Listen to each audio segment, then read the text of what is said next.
Everybody, we are going to continue our Apple Cup coverage here today. Washington State traveling to UW in Seattle, and everybody expected UW to pull away, and it didn't really expect this one to be close, but the Cougs didn't let that happen. They fought all the way down to the wire, surprising many people, and it was a pretty pleasant surprise, and it's posing some interesting questions for WSU, especially as we head into the offseason. Alex Crescenti's live in Seattle. Alex, it was a little surprising to see the Cougs fight all the way to the very end. As you guys said earlier in the show, they just made one more play than Washington State.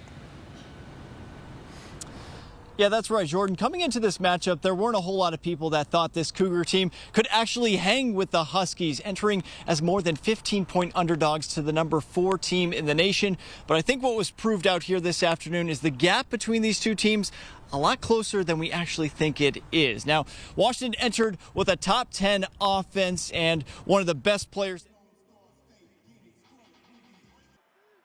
did their best to limit the big plays and disrupt quarterback Michael Penix Jr. as he only threw for 200 yards on the afternoon and had his second lowest quarterback rating of the season. That left an opening for Washington State's offense to strike as Cam Ward and company came up with big plays when they needed it the most. With just under 6 minutes left, Ward hits Lincoln Victor for the game-tying touchdown. Cam goes for 317 yards and 3 touchdowns, but Penix was not going to be denied as he led Washington's offense down the field, setting up the game-winning field goal as time expired to keep both his Heisman and the Huskies' playoff hopes alive and putting an end to their bitter rival season in the process. Yeah, I think Coach said it best. It was, they made one more play than us at the end of the day. I'm just so proud of my guys, the way we fought today, the energy we brought out there.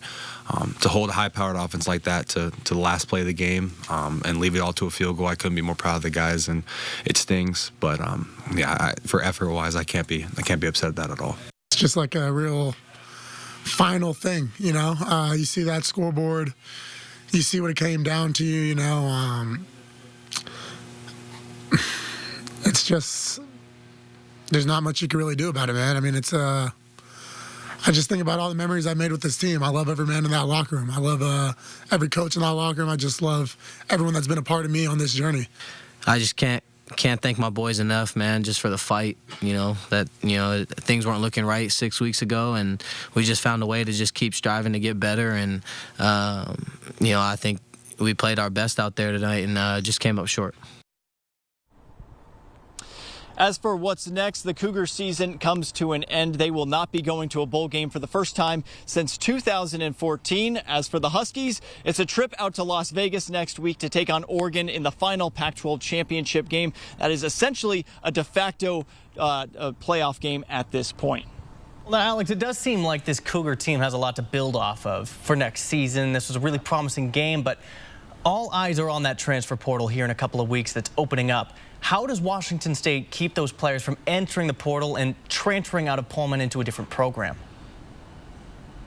Jordan, that's the question of the night coming into the offseason now is because of the uncertainty with Washington State and their athletic future of where they are going to be conference-wise. I could see a lot of players jumping ship, and that maybe even begins with quarterback Cam Ward. That is a player to pay attention to. There were a lot of answers in the press conference that let us sit in there saying, is he going to be hitting the portal? Certainly a lot of bidders are going to be vying for him when it comes to tampering and money, NIL. I know we've talked about it for the last 4 months or so, and Jake Dickert has also hinted at the idea of tampering and his players, but we're going to have to see what happens here in the next few weeks. I know that Dickert, because they're not going to get into a bowl game, gets a head start on that process, but going to be an interesting offseason. A lot of unknowns here at this point for this Washington State team. We do know that these two teams are going to meet again next year in the Apple Cup over at Lumen Field just down the street here, but as for now, that is how the Pac-12 will end for Washington State.